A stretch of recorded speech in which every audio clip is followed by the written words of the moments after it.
cool Photoshop. Like, did you use Photoshop with that? It's like, no, I spent 6 days waiting for the perfect conditions. It's so hard to explain what's going on in my head and trying to piece something together and just like zoning out the world. And like you said, the doorbell rings, and that can be enough because by the time you go check out who is this you come back up and it's just not there anymore. You don't have you're not in the moment of that thing that was happening in your head. Yeah, it's crazy. I try and explain it to my wife. Like, I honestly believe that if you get interrupted in the flow state, that's going to change the direction of the work that you're doing. Like, I do. I honestly think the outcome's going to be different. I've been in that state before. I'm editing images and video and music, and I have my voiceover mic just here. So when I'm editing, I can literally in a split second lean over and then do a piece into the mic, drop that into the video.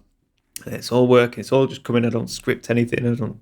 I just go with how I feel. And then my wife will come in the door. And she'll be like, I just wanted to know, do you like the yellow paint or the blue paint? And I'm like, she doesn't understand why I'm so frustrated. And as an outsider looking in, I wouldn't understand either. It looks like I'm being horrible. Yeah, lunatic, yeah. Yeah, I'm like, it was literally, she needed about 6 seconds of my time.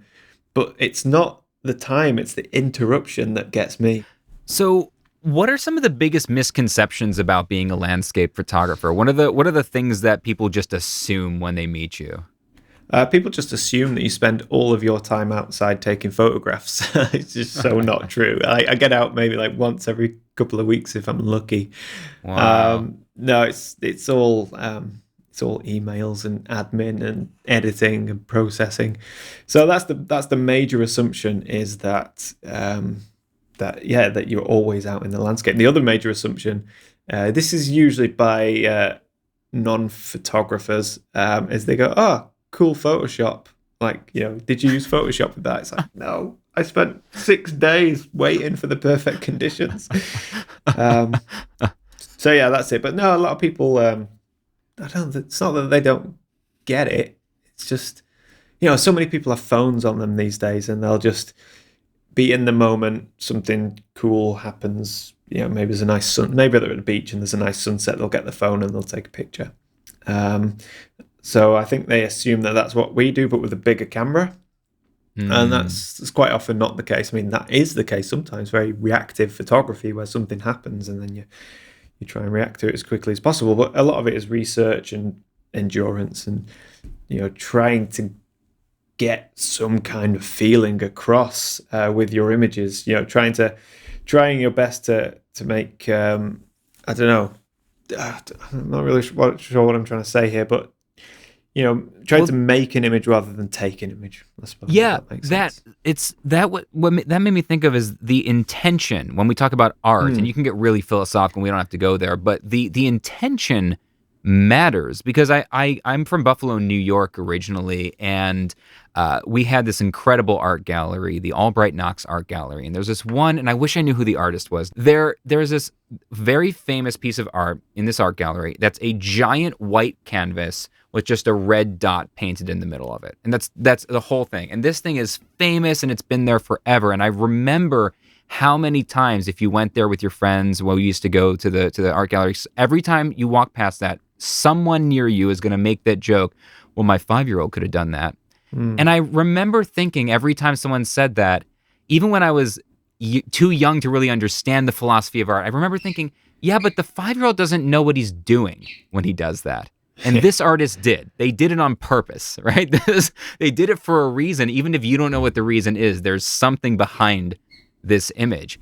And that's the difference, right? Between just snapping a photo of a cool thing in the moment and planning and researching and thinking through your shot. Yeah, it's about being deliberate, trying to create meaningful images. It's intention. It is absolutely right. It's being intentional, and that can mean anything. That can mean photographing something that you've been following, a tree that you've watched grow since a child, or it can just be the case of something's happened in the moment. Like again, let's just say an amazing sunset, because that's the easiest thing that people can visualize.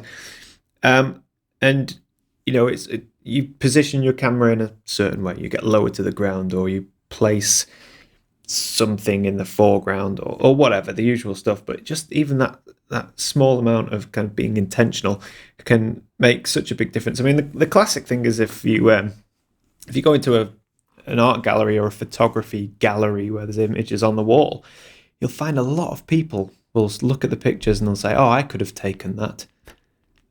And that's one of the most frustrating responses as a photographer is, "Oh, I could have taken that." It's like, of course you could have. It's just that's the thing. That's the problem with photography. Actually, is it's not like painting where you need a skill, like real sort of skill.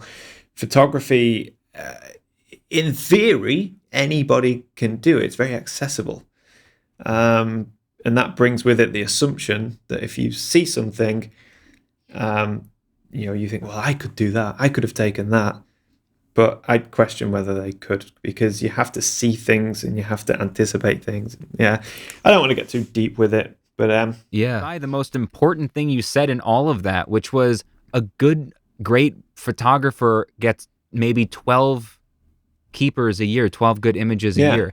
That is a mind-blowingly low success rate by what most people think of as a success rate. How do you only get 12 good images a year? Well, it all depends on your own standards, doesn't it, I suppose? But the more you shoot, the higher your standards become.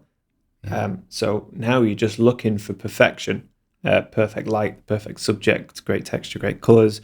And that it's just hard, man. It's difficult. It is difficult. And the thing is with the internet is if you look at a photographer's portfolio and you just see like 100 amazing images, then that can make you feel a bit like, oh, okay, well, I'll never be that good because I can't even take one amazing image.